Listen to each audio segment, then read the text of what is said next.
주님께서 우리에게 주시는 말씀은 마가복음 14장 53절부터 65절까지의 말씀입니다. 마가복음 14장 53절부터 65절까지의 말씀입니다.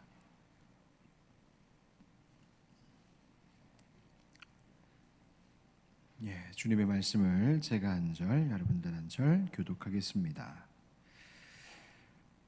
그들이 예수를 끌고 대제사장에게로 가니 대제사장들과 장로들과 서기관들이 다 모이더라.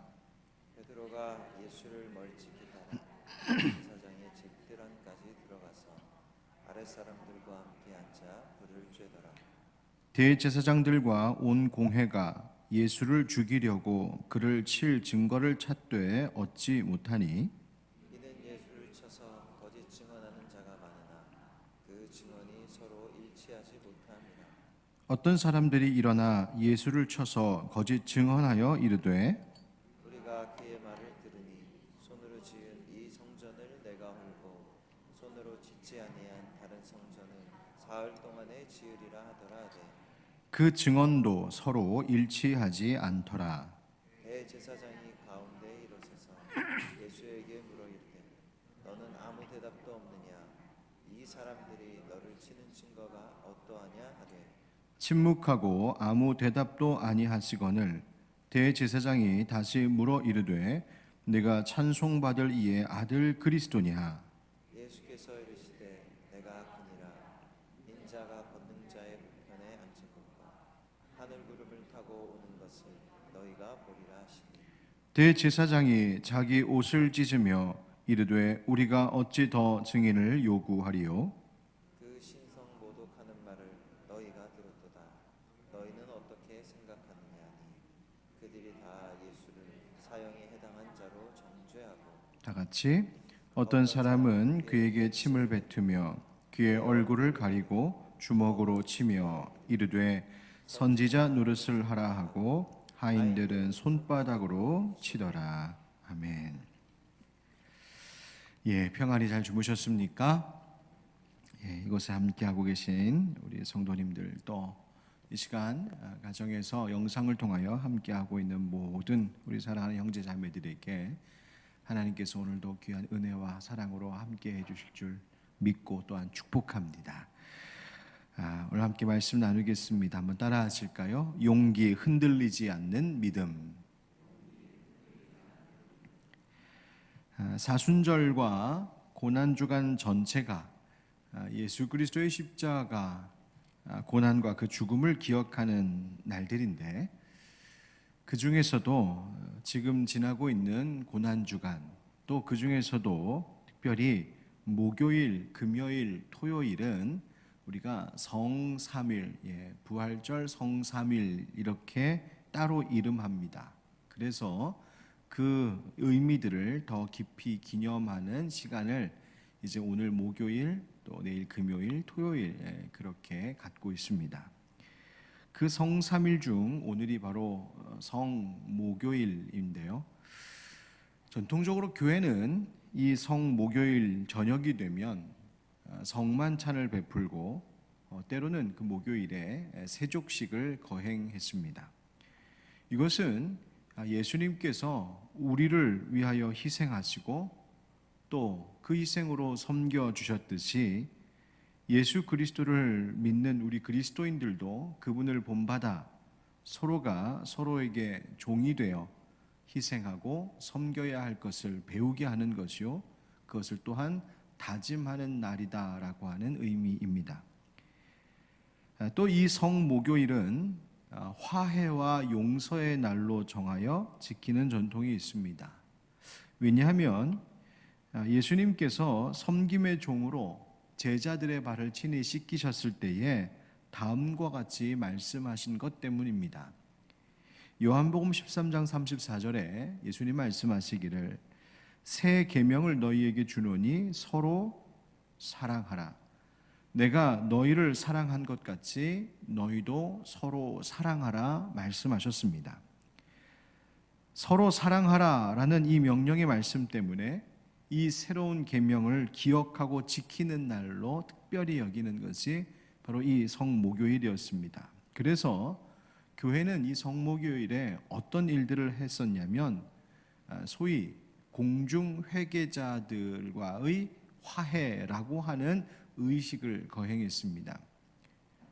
이 공중 회개자들과의 화해라고 하는 이 말은 무엇이냐면 지금까지 바로 그 직전까지 교회에서 그들이 실수하고 혹은 죄를 범하여서 치리를 받고 또 출교를 당하여서 함께할 수 없었던, 성찬도 받지 못한, 수찬이 금지되어 있었던 그와 같은 그 교인들을 이제 이 성목요일 저녁 때 서로 사랑하라 하셨으니 그들이 회중들 앞에서 공식적으로 자신들의 죄를 자백하고 용서를 구하고, 그렇게 하면 교인들은 따뜻한 예수님의 사랑으로 그들을 용서하고 다시 그 공동체에 받아들이는 용서와 화해의 의식이 바로 이 성목요일 저녁 때에 거행되었었습니다. 이처럼 성목요일은 희생과 섬김 그리고 용서와 화해라고 하는 그리스도인들의 아주 핵심적인 정신들을 기억하고 실천하는 의미들을 갖는 날이었습니다. 예수님께서 보여주신 그 희생과 섬김, 또 그분의 그 용서와 그로 인한 화해의 길로 인하여 우리 죄인들이 감히 하나님의 자녀가 될 수 있었고, 또 그 은혜를 우리가 이제 전하게 되므로 또 다른 영혼들을 하나님께로 인도하여 구원 얻는 하나님의 자녀가 되게 하는 일을 할 수 있었습니다. 바로 이 희생과 섬김 그리고 용서와 화해라고 하는 것이 그리스도인이 그리스도인 되게, 교회가 교회 되게 하는 핵심적인 기독교의 정신인 것입니다. 그리고 우리의 실천들인 것이죠. 그런데 이 희생과 섬김 또 용서와 화해라고 하는 것은 사실 이 세상에서 살아가는 동안에 우리들에게서 아주 자연스럽게 일어나는 일들은 아닙니다. 그냥 되는 일이 아니라는 거예요. 어제 제 안사람이 교회를 오는데, 수요일날 교회를 오는데 버스를 타고 왔습니다. 그런데 버스를 타고 와서는 제게 버스 타고 오면서 보고 느꼈던 것을 잠깐 이야기하는데, 버스가 한참 가고 있는데 어느 정류장에 서니까 연세 많으신 어르신이 올라타더랍니다. 예전 같으면 어르신 딱 보면 이렇게 금방 일어나서 양보도 하고 그런 아름다운 미덕이 있었는데, 어쩐지 아무도 일어나지 않고 양보해 드리려고 일었을 때 자기 혼자 그렇게 양보하더라는 거예요. 어느 누구도 그 순간 먼저 일어나려는 사람들이 없더랍니다. 그래서 자기가 양보했다고 여보 나 잘했지 칭찬해줘 그러길래 제가 칭찬해줬습니다. 잘했다. 여러분, 우리가 희생하고 섬기는 일은 썩 자연스럽지 않은 일인 것 같습니다. 희생, 여러분, 세상은 희생의 가치를 귀하게 여기기는 하지만 내가 희생하려 하는 것은 꺼립니다. 대신 다른 사람의 희생을 먼저 요구하고 내가 먼저 희생하기는 거절합니다. 섬김은 어떨까요? 섬김이란 것은 자기 희생 없이는 불가능합니다. 자기를 낮추고 자기의 것을 내어놓지 않으면 섬김이란 있을 수 없습니다. 그러나 세상은 낮추기보다는 높아지려 하고 내어놓기보다는 더 많이 가져가려고만 하는 것, 그것이 세상이고 우리 죄인의 속성입니다. 용서는 어떨까요?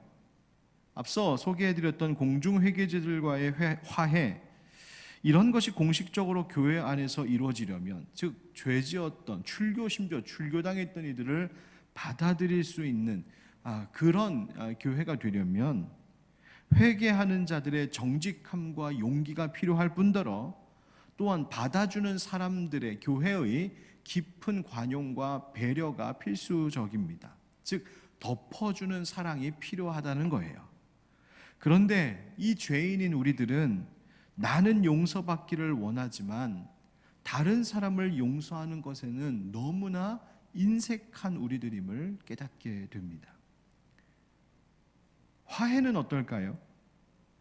우리가 하나님의 진노를 살 죄인, 죄의 종노릇하던 죄인인데 그런 우리를 받아주시고 하나님과 깨어졌던 그 관계가 다시 화해된 것, 즉 하나님으로부터 끊어지고 단절되었던 우리가 다시 하나님과 붙어 연합할 수 있게 된 것, 바로 그것이 우리가 구원을 받았다는 의미인데, 그것이 하나님 안에 거하는 연합의 기쁨을 누리게 하는 것이죠. 그런데 이와 같은 화해라고 하는 것은 한쪽의 용서를 반드시 필요로 하고 있습니다. 받아주어야 화해가 됩니다.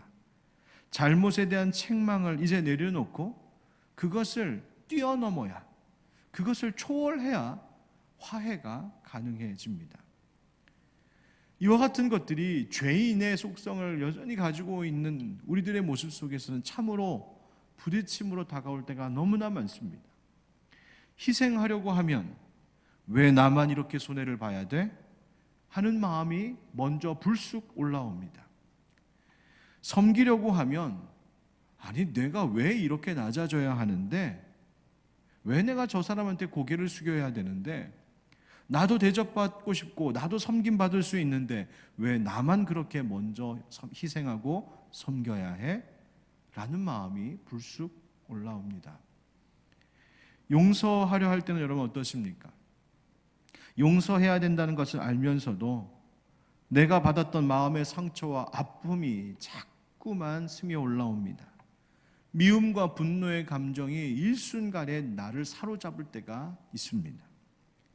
화해하려고 해도 내 마음속에 자존심이 혹은 먼저 다가가기 어려운 그 어색함이 내가 화해하려고 하는 것을 방해하고 또 가로막을 때가 많이 있습니다. 이것이 쉽지가 않습니다. 그러면 어떻게 해야 할까?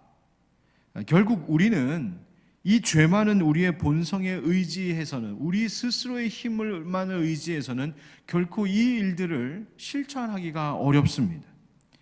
그리스도인의 희생과 섬김 그리고 용서와 화해라고 하는 것은 나의 힘과 내 의지만으로 되는 것이 아님을 깨닫게 됩니다.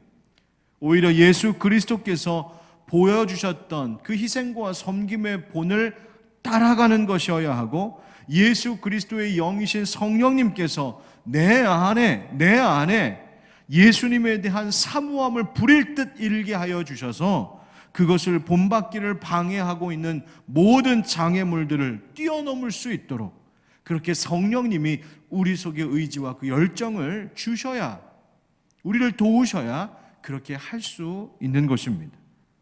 이것은 어떤 면에서 성령 하나님께서 우리에게 주시는 믿음의 용기라고 하는 관점으로 볼 수 있습니다. 예, 그렇습니다. 성령님께서 내게 용기 주셔야 예수 그리스도의 그 길을 함께 갈 수 있습니다. 담대함 주셔야 합니다. 세상과 싸워 이길 담대함을 주셔야 한다는 거예요. 여러분 생각해 보면 희생할 때도 용기가 필요합니다. 내가 감수해야 하는 손해, 내가 애써야 하는 수고에 대하여 내가 용기 가져야 희생할 수 있습니다. 섬길 때에도 용기가 필요하지 않습니까? 섬기기 위해 내가 낮아지고 내가 내어놓아야 한다는 용기가 우리에게 필요합니다. 용서함에도 용기가 필요하지요. 잘못과 실수를 범했던 사람들, 나에게 상처를 준 사람들에 대하여 그 모든 것을 용서하고 덮어주고 그 모든 것들을 잊으려면 용기가 필요합니다. 화해도 용기가 필요합니다.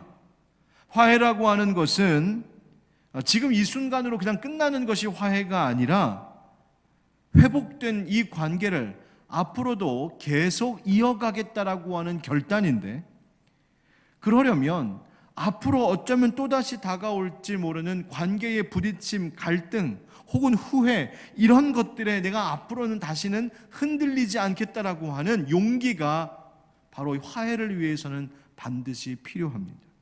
그런데 바로 그 용기를 성령님께서, 그 담대함을 성령님께서 주셔야 한다는 것입니다. 그렇다면 이 그리스도인들, 하나님의 자녀들에게 있어서 성령님께서 우리 안에 불러일으키시는 그 거룩한 용기는 도대체 무엇에 근거하고 있는 것일까?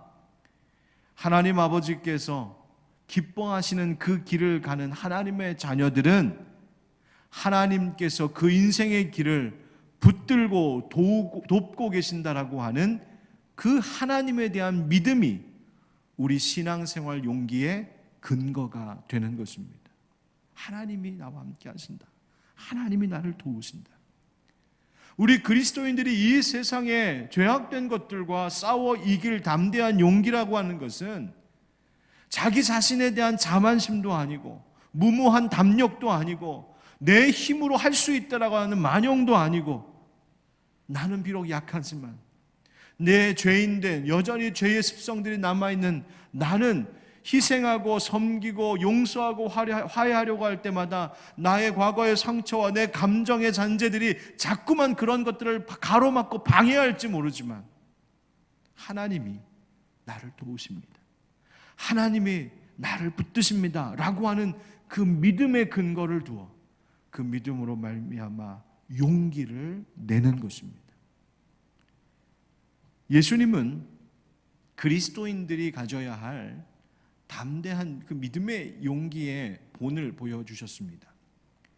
오늘 본문은 예수님께서 붙잡히셔서 대제사장들과 장로들과 서기관들이 모인 공회 앞에 서셨을 때의 이야기입니다. 이 사내들인 공회라고 하는 이 기구는 당시 유대인들의 최고 정책 의사 결정 기구요, 재판 기구로서 그 권위가 막강했습니다. 사내들인 공회는 70명의 공회원들과 대표 1명, 그래서 71명으로 이루어진 이스라엘 백성들의 지도층의 기구입니다. 그들은 주로 율법을 해석하고 종교 재판을 주관하고 성전의 관리, 치안과 같은 문제 등을 다루었습니다. 또 비록 식민지였기 때문에 로마 총독의 허가, 비준이 필요했지만 사내들인 공회는 그 로마의 동의하에 사형 선고를 내릴 수 있었습니다. 그러니까 이 사내들인 공회는 무시무시한 권력을 가진 곳이었습니다. 그런데 지금 예수님께서 바로 그 사내들인 공회 그 회원들 앞에 섰다는 거예요. 베드로가 붙잡혀 가시는 예수님 따라오다가 무서워서 더 들어가지도 못하고 멀찍이 대제사장의 집들 안에서 분위기만 눈치 보며 살피고 있었고, 그러다가 3번 부인하게 되었던 것이죠. 오늘 말씀에 나오듯이 대제사장들과 공회 회원들이 예수님을 죽이고자 했습니다. 사형 선고를 내릴 만한 명분을 찾으려고 애를 썼습니다. 예수님을 모함하고 고발한 증언들이 많았는데 그것들이 다 거짓 증언들이었고 그 증언들마저 서로 일치하지 않아서 공회원들이 어떤 결론을 낼 수가 없었습니다. 그러니까 예수님 고발한 이야기들이 다 가짜 정보들, 서로 맞지 않는 이야기들이었다는 거예요. 그러니 법적으로 이것을 어떻게 할 수가 없었던 것이죠. 그 곤란함 속에서 그 대제사장이 일어나 예수님께 물었습니다. 그것이 바로 오늘 본문 60절 61절인데요. 제가 읽어보겠습니다. 대제사장이 가운데 일어서서 예수에게 물어 이르되 너는 아무 대답도 없느냐? 이 사람들이 너를 치는 증거가 어떠하냐 하되. 그러니까 예수님에 대한 고발 내용을 너는 어떻게 생각하느냐라고 물은 것이죠. 그러자 61절 침묵하고 아무 대답도 아니하시거늘 대제사장이 다시 물어 이르되 네가 찬송받을 이의 아들 그리스도냐? 사람이 억울한 일을 당하면 변명하기 마련입니다. 자기를 변론하고 해명하려 들지요. 그런데 그렇게 하지 않으면 내가 억울하게 당해야 할 고통 때문에 답답하겠지만 예수님은 왠지 답하지 않으시고 침묵하셨습니다. 그러자 대제사장이 또다시 묻습니다. 아예 대놓고 묻는 거죠. 네가 찬송받을 이의 아들 그리스도냐? 이 말은 네가 우리가 믿는 여호와 하나님의 아들, 하나님이 보내신다고 했던 그 메시아냐? 라고 물은 것입니다. 무슨 뜻인가요? 네가 하나님의 아들임을 아들이라고 말했다는 것을 인정하느냐, 그 얘기죠. 여기서 그렇다라고 말하면 그 얘기는 결국 신성 모독죄에 걸리는 것이었고, 그것은 사형 선고를 내릴 이유가 되었습니다. 그런데 그 대제사장의 질문과 공회의 위협적인 태도 앞에 두려우셨다면, 그리고 그 고난 십자가의 길을 피하기를 원하셨다면, 아유 무슨 말씀이세요? 내가 그때 그렇게 얘기했던 거는 그런 의미가 아니고 라며 하면서 아마 변명했을 텐데, 예수님은 그러지 않으셨습니다. 담대하게 말씀하기 시작하셨습니다. 62절에 예수께서 이르시되 내가 그니라. 네 말이 맞다. 내가 하나님이 보내신 그 아들 예수 그리스도다. 인자가 권능자의 우편에 앉은 것과 하늘 구름을 타고 오는 것을 너희가 보리라 하시니. 담대하게 그 살기 등등한 대제사장들과 공회원들 앞에서 예수님은 아랑곳하지 아니하시고 담대하게 그분이 누구이신지를 밝히셨습니다. 왜요? 그것이 진리였기 때문입니다. 결국 그 자리에 있는 자들이 분노하며 그들이 다 예수를 사형에 해당한 자로 정죄하였다. 이건 사형이다. 빼도 박도 못한다. 이젠 사형이다. 여러분, 죽음을 피하지 않으시고 담대하게 용기 있게 말씀하신 그 예수님, 바로 이것 때문에 예수님이 참으로 그리스도시라고 하는 이 말씀, 이 가르침이 틀림이 아닌 진리임을 알 수 있습니다. 만약 이것이 예수님의 거짓말이었다면, 그냥 인간 예수가 그런 척하고 그동안 살아왔던 것이라면 어찌 죽음 앞에서 자기의 목숨을 걸고 그 이야기를 할 수 있었겠습니까? 그러나 그것이 부인할 수 없는 참 진리였기 때문에, 예수 그리스도가 하나님의 아들이시고 그분이 보내신 그리스도라고 하는 것이 참 진리였기 때문에 그분은 그 죽음의 위협 앞에서도 담대하게 이 진리를 포기하지 않고 타협하지 않고 증언하신 것이지요. 예수님은 당당하게 그들 앞에 그들의 위협과 그들의 분노와 그들의 거짓 앞에 서셨고 당당하게 진리를 선포하셨습니다. 변명하지 않으셨습니다. 그들을 이해시키려고 하지도 않으셨고 그저 진리의 길에 있어서 타협 없이 예수님은 자신의 길을 가셨습니다. 여러분, 바로 이 모습을 통하여 우리가 그리스도인으로 살면서 믿음의 용기를 가져야 할 이유와 그 본을 발견하게 됩니다. 여러분, 우리가 믿음 생활하면서 두려워하는 이유가 무엇일까요? 우리가 함께 읽고 있는 일상영성이라고 하는 책에서는 우리가 자꾸만 믿음 생활하다 두려워하는 이유 3가지를 이렇게 정리해 줍니다. 우리가 두려워하는 첫 번째 이유는 상실에 대한 두려움이라는 것입니다. 즉, 내가 지금 가지고 있는 것을 잃어버릴까 봐, 내가 이렇게 하면 내가 갖고 싶었던 것을 빼앗기게 될까 봐, 내가 이렇게 이 믿음을 고집하면 정말 바라는 것을 이루지 못할까 봐 라고 하는 잃어버림, 그 상실에 대한 두려움 때문에 우리가 믿음에 있어서 흔들릴 때가 있다는 것입니다. 여러분, 하나님 아버지께서는 그의 자녀들에게 필요한 것을 공급하시는 하나님이심을 잊지 마시기 바랍니다.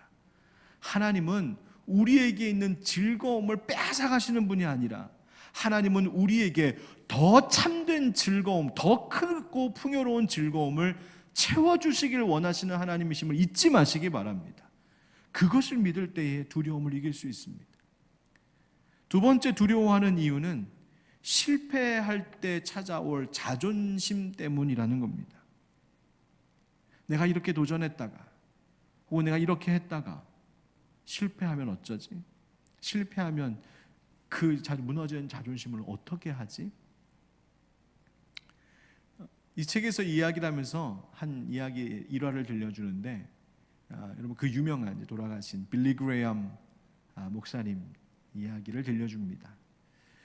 빌리 그레이엄 목사님 엄청난 설교자로 전도자로 하나님 앞에 쓰임받았던 도구인데, 그분에게도 첫 번째 설교했던 때가 있지 않았겠습니까? 저도 지금 제가 처음 설교했을 때, 교육전도사로 처음 설교했을 때에 그때가 생생하게 기억이 나는데, 첫 설교 이틀 2번 설교해야 돼서 2편의 설교를 준비했었답니다.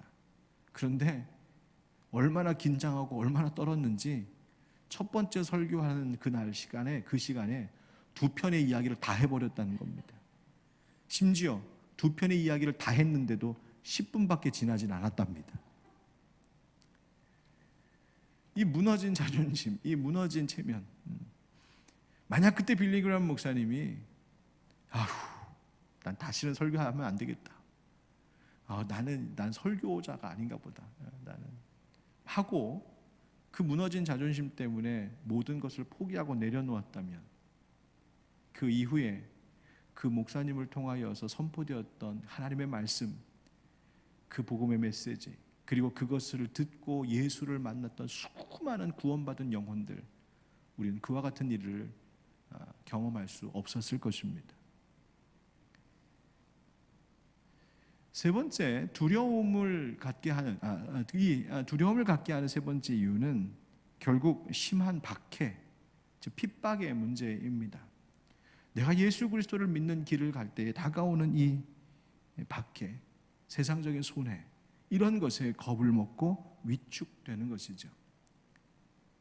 여러분, 우리 예수님께서는 과연 이 대제사장과 이 공회원들이 있는 앞에서 어떻게 용기를 내고 담대할 수 있었을까요? 앞서도 말씀드린 것처럼 그것은 진리였기 때문입니다. 진리가 너희를 자유케 하리라. 여러분, 진리가 너희를 자유케 한다는 이 말은 내가 진리 위에 섰을 때에 모든 위협으로부터, 모든 두려움으로부터 나를 자유하게 하는 힘이 그 진리 안에 있다는 것입니다. 누구도 부인할 수 없는 진리. 예수님 그분이 진리였기 때문에 그는 자유할 수 있었고 담대할 수 있었던 것입니다. 또 예수님께서는 하나님께서 그분과 함께 하심을 늘 알고 경험하고 계셨기 때문입니다. 예수님은 언제나 하늘 아버지 하나님과 늘 동행하셨습니다. 새벽에 깨어 기도하시고 아버지와 함께 그 사역을 감당하셨습니다. 십자가를 지실 때에 아버지 하나님께서 마치 버리신 것 같았지만 마침내 모든 것을 이기게 하시고 오히려 그 예수 그리스도를 높이시고 모든 것 가운데 으뜸이 되게 하시는 하나님, 그런 아버지이심을 알고 믿었기 때문입니다. 또한 예수님이 담대하실 수 있었던 것은 이제 이 십자가 고난 너머에 부활의 영광, 마침내 구원의 승리가 있음을, 그 보이게 될 영광을 보셨기 때문에 예수님은 담대할 수 있었습니다. 결국 두려움을 이길 수 있는 힘은 무엇이었냐면 하나님 아버지를 의지했던 바로 그 힘입니다. 하나님이 나에게 힘 주신다. 여러분, 주님은 지금도 우리에게 용기 주시기를 원하시는 줄 믿습니다. 주님은 주님께서 기뻐하시는 길을 가고자 하는 자들에게 용기를 주시는 분이십니다. 성경에는 하나님께서 부르신 위대한 믿음의 사람들이 많이 나오는데, 하나님께서 하나님의 일꾼들을 부르시고 그 부르신 일꾼들에게 사명을 주실 때 그냥 할 일만 주셨던 것이 아니라 하나님은 언제나 그 일을 감당할 수 있는 용기를 부어주셨던 하나님이심을 여러분 기억하시기 바랍니다. 여러분, 한번 성경의 이야기들을 되짚어 보십시오. 아브라함을 하나님께서 부르실 때에 너 고향과 친척과 아비 집을 떠나라고 하실 때에 너 그냥 가라, 그 말씀만 하지 않으셨고, 아브라함 너는 이제 복이 될 것이야, 내가 너의 상급이 되고 내가 너의 힘이 될 것이야, 용기를 주셨습니다.